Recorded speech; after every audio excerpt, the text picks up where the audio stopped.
Hi friends, இப்போ நம்ம பார்க்க போறது பாத்தீங்கன்னா தமிழ் இலக்கண வகுப்புல படிமம் பார்க்க போறோம். ஸோ இந்த படிமம் பாத்தீங்க அப்படின்னா உங்களுக்கு 12th புக்கு, நியூ புக்கு, இயல் 5ல இருக்கும். ஓகேங்களா? ஸோ 12th நியூ புக்ல இயல் 5ல இருக்கும் படிமம் அப்படிங்கிற அந்த டாபிக் கீழே. ஓகேங்களா? ஸோ இதை தெளிவா பார்க்கலாம். படிமத்துல உங்களுக்கு 4 வகைகள் இருக்கும். ஸோ படிமம் அப்படின்னா என்னன்னு முதல்ல பார்த்தரலாம். அதுக்கப்புறம் அந்த வகைகள் என்னென்ன அப்படிங்கறத தெளிவா பார்க்கலாம். ஓகேங்களா? ஸோ பாருங்க, படிமம் அப்படிங்கிறது ஒரு காட்சியை குறிக்குது. இப்போ நம்ம உவமை உருவகம்லாம் பார்த்திருப்போம் இல்லையா? ஸோ உவமை உருவகம்னா என்ன? ஏதோ ஒரு சொல்றதுக்கு ஒண்ணு இன்னொன்னு கூட உவமையா சொல்லுவாங்க இல்லையா? அந்த உவமையா சொல்றது கூட ஒரு காட்சி நம் கண் முன்னாடி நிறுத்தினா எப்படி இருக்கும், அந்த மாதிரி ஒரு உவமையா சொல்லுவாங்க. அததான் பாத்தீங்க அப்படின்னா படிமம் அப்படின்னு சொல்லுவோம். ஓகேங்களா? சோ படிமம் என்றால் காட்சி அப்படிங்கிற அந்த பொருள் இருக்கு. ஒரு உவமைய ஒரு காட்சிப்படுத்தினா எப்படி நம்ம கண் முன்னாடி நிக்குமோ அந்த மாதிரி அவங்க எக்ஸாம்பிளா சொல்லுவாங்க. அததான் நம்ம படிமம் அப்படின்னு சொல்றோம். ஓகேங்களா? சோ அததான் இந்த இடத்துல கொடுத்திருப்பாங்க. ஓகேங்களா? ஒரு கருத்தை ஈஸியா புரிய வைக்கலாம். அதாவது ஒண்ணு சொல்றோம் அப்படின்னா அதை நம்ம சொல்லி புரிய வைக்கிறதுக்கும், அதை ஒரு காட்சியா அவங்க கண் முன்னாடி கொண்டு அதை புரிய வைக்கிறதுக்கும் ரொம்ப ஈஸியா இருக்கும். அதை புரிஞ்சுக்கிறவங்களுக்கும் அது ரொம்ப சீக்கிரமாவே புரியும் இல்லையா? சோ அந்த மாதிரி சொல்றதுக்காக தான் படிமம் பயன்படுத்துறாங்க. ஓகேங்களா? சோ எக்ஸாம்பிள் கொடுத்திருப்பாங்க பாருங்க. வெயில் மலைக்கு சொரணையற்ற எருமை குத்திட்ட பாறையாக நதிநீரில் கிடக்கும். சோ இங்க பாத்தீங்க அப்படின்னா எப்படி வெயில் மலை இது ரெண்டுலயுமே எருமை மாடு நின்றுட்டேதான் இருக்கும். எந்த ஒரு சொரணையும் இருக்காது இல்லையா? சோ அந்த மாதிரிதான் பாத்தீங்க அப்படின்னா ஒரு நதிநீர்ல கிடக்கிற ஒரு பாறை. ஓகேங்களா? சோ நதிநீர்ல கிடக்கிற ஒரு பாறை எப்படி தண்ணி வந்தாலும் தண்ணி வரலனாலும் எப்படி இருக்குமோ அந்த மாதிரிதான் வெயில் அடிச்சாலும் வெயில் அடிக்கலனாலும் ஒரு எருமை மாடு நின்றுட்டு இருக்கும். அந்த மாதிரி ஒரு காட்சிய படிமப்படுத்தி சொல்றதுதான் இந்த கவிதை. அந்த மாதிரி ஒரு காட்சிய படிமப்படுத்தி சொல்றது. நமக்கு ஏதோ ஒண்ணு கண்டிப்பா தெரியும். அந்த காட்சியில ஒண்ணு சொல்ல வர்ற விஷயம் அப்படிங்கிற அந்த காட்சியை நம்ம ஆல்ரெடி பார்த்திருப்போம். ஓகேங்களா? சோ பார்த்திருக்கிறதால அதை எக்ஸாம்பிளா சொன்னாங்க அப்படின்னா ஈஸியா புரியும் அப்படிங்கிறது தான். ஓகேங்களா? சோ அடுத்து பாருங்க, கத்தல்களின் நெருக்கடியில் தத்துவங்கள் குழந்தைகள் போல் அடிக்கடி தொலைந்து போகும். சோ இப்ப குழந்தைங்க அடிக்கடி தொலைஞ்சு போறது அப்படிங்கிறது நம்ம கண் கூட பாக்குற விஷயம் தான் இல்லையா? சோ அந்த மாதிரிதான் ஒரு கூச்சல்கள் நடக்குது, கத்தல்கள்லாம் என்ன சத்தம் போட்டுட்டு இருக்காங்க அப்படின்னா அந்த இடத்துல அந்த தத்துவங்கள் என்ன ஆயிரும், காணாம போயிடும், அதாவது தெரியாம போயிடும் அப்படிங்கிறது தான். ஓகேங்களா? சோ இந்த இதுல பாத்தீங்கன்னா குழந்தைகள் அடிக்கடி தொலைந்து போகும் அப்படிங்கிறது நமக்கு தெரியும். பாப்பா உட்காந்துட்டே இருக்கும், திடீர்னு பார்த்தா எங்க இருக்குன்னு தெரியாது, போய் தேடி கண்டுபிடிச்சிட்டு வருவோம் இல்லையா? சோ அந்த மாதிரிதான் இந்த கூச்சல்கள் நிறைய பேர் ஒரு இடத்துல கத்திக்கிட்டே இருக்காங்க அப்படின்னா அந்த இடத்துல தத்துவங்கள் என்ன ஆயிரும், தெரியாம போயிடும். சோ ஒன்ன வச்சு இன்னொன்னு சொல்றது. அந்த சொல்றதும் பாத்தீங்க அப்படின்னா நமக்கு கண் முன்ன காட்சியா தெரியற மாதிரி ஆல்ரெடி நம்ம அந்த காட்சியை பார்த்த மாதிரி ஒன்ன ஓமையா சொல்றதுதான். ஓகேங்களா? சோ இந்த மாதிரி சொல்றதுதான் பாத்தீங்க அப்படின்னா நம்ம என்ன சொல்லுவோம், படிமம் அப்படின்னு சொல்லுவோம். அடுத்த எக்ஸாம்பிள் பாருங்க. அலைநீர் தாளை அன்னம் பூப்பவும் தலைநாள் செருந்தி தமணியம் மருட்டவும் கடுஞ்சூள் முண்டகம் கதிர்மணி கலாவும் நெடுங்கால் புன்னை நித்திலம் வைப்போம். அதாவது நல்லியக்கோடன் அப்படிங்கிற ஒரு மன்னர் ஆட்சி செய்துட்டு இருந்த ஒரு இடத்துல எப்படி இருக்கும் அப்படின்னா தாளை மலர் பாத்தீங்க அப்படின்னா அன்னம் மாதிரி இருக்கும். ஓகேங்களா? சோ தாளை மலர் அப்படிங்கிறது ஒரு மலர், அது பாக்குறதுக்கு அன்னம் மாதிரி மலர்ந்திருக்கும் அப்படின்னு சொல்லுவாங்க. ஓகேங்களா? அதே மாதிரி செருந்தி பாத்தீங்க அப்படின்னா செருந்தி அப்படிங்கிற அந்த மலர் பாத்தீங்க அப்படின்னா அது பாக்குறதுக்கு தங்கமா இருக்குமோ அப்படிங்கிற மாதிரி தெரியற மாதிரி இருக்கும். ஓகேங்களா? சோ அதே மாதிரி கதிர்மணி பாத்தீங்க அப்படின்னா உங்களுக்கு எப்படி இருக்கும் அப்படின்னா களிமுள்ளி பாருங்க, கலாவும் இல்லையா?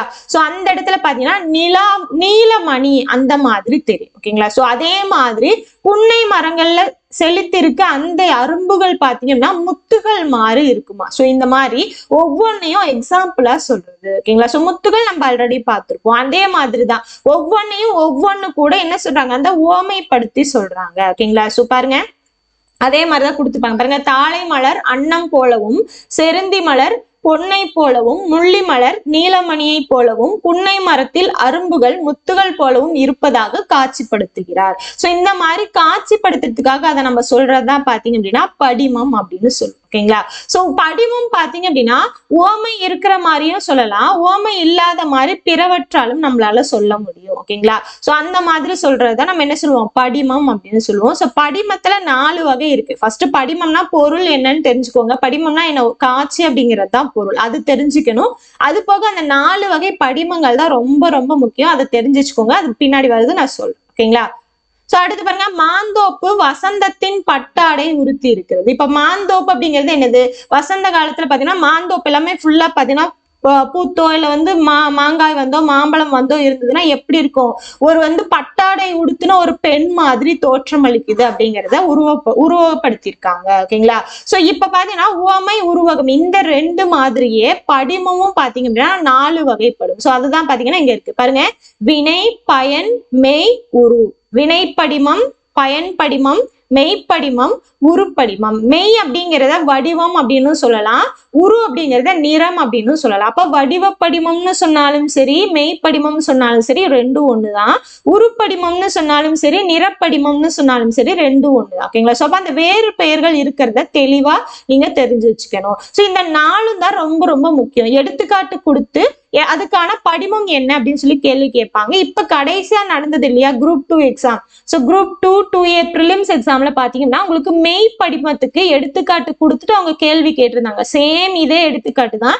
என்ன அப்படிங்கறது அது போகும்போது பார்க்கலாம். பாருங்க, இப்ப வினை படிமம் எப்படி இருக்கும் அப்படின்னா, ஒரு செயலுக்கு பாத்தீங்கன்னா இன்னொரு செயலை பாத்தீங்கன்னா இங்க ஓமையா சொல்லியிருப்பாங்க. இங்க பாருங்க, கட்டில் நினைக்கும் இளிநீசன் கையது போல் தூண்டு ஊசியின் விரைந்தன்று மாதோ ஊர்குல வந்த பொருணனோடு ஆர்வனை தெரியல் நெடுந்தகை போரே. அதாவது கட்டில பின்றாங்க இல்லையா? சோ அவங்க பின்னும் போது அவங்க கை பாத்தீங்கன்னா வேக வேகமா செய்வாங்க. அந்த வாரை செலுத்துறது பாத்தீங்க அப்படின்னா வேக வேகமா கட்டில் பின்னுவாங்க இல்லையா? சோ ஊசியை வச்சு வேகமா பின்ற அதே மாதிரிதான் பாத்தீங்க அப்படின்னா ஊரை கைப்பற்ற வந்த வீரன் பாத்தீங்க அப்படின்னா இந்த நெடுந்தகை நடத்திய பெரும்போர் இருக்கு இல்லையா? சோ அதுல வேகமா போர் நடத்தினாங்க அப்படின்னு சொல்றதுதான். சோ வினைய காட்சிப்படுத்தி இன்னொரு வினைய சொல்றது. அந்த மாதிரி வினைனா என்ன? ஒரு செயல் இல்லையா? சோ அந்த செயலை காட்சிப்படுத்தி சொல்றதுதான் நம்ம என்ன சொல்லுவோம்? வினைப்படிமம் அப்படின்னு சொல்லுவோம். ஓகேங்களா? சோ அதே மாதிரி இன்னொரு எக்ஸாம்பிள் பாருங்க, காலை இளம்பெயில் நன்றாக மேய தும்பரத்து துள்ளி வரும் புதுவெயில். சோ இது பாத்தீங்கன்னா எப்படி இழுத்து கட்டப்பட்ட கன்றுக்குட்டி எப்படி அந்த கயித்தை அறுத்துக்கிட்டு துள்ளி குதிச்சு ஓடி வருமோ அந்த மாதிரி காலை இளம் வெயில் அதோட செயலை அந்த காலை இளம் வெயில் அந்த இருட்டை கிழிச்சுக்கிட்டு வருது இல்லையா? சோ அந்த மாதிரி சொல்றதுதான் பாத்தீங்க அப்படின்னா ஒரு செயலுக்கு இன்னொரு செயலை என்ன சொல்றாங்க? ஓமையா சொல்றாங்க. அந்த மாதிரி சொல்றதுதான் பாத்தீங்க அப்படின்னா வினைப்படிமம். செயல்னா என்ன? வினை. அப்போ வினைப்படிமம். அடுத்து பயன் படிமம். இந்த இடத்துல பயனுக்கு சொல்லியிருப்பாங்க. ஓகேங்களா? சோ பாருங்க, நோமின் நெஞ்சே புண்புலத்து அமன்ற சிறியிலை நெருஞ்சி கற்கின் புதுமலர் முற்பயந்தாங்கு இனிய செய்த நம் காதலர் இன்னா செய்தல் நோமின் நெஞ்சே. சோ இனிய செய்தல் இன்னா செய்தல் அப்படிங்கிறது என்ன? 2 பயன்கள். இனிய செய்தல்னா என்ன? நல்லது செய்யறது.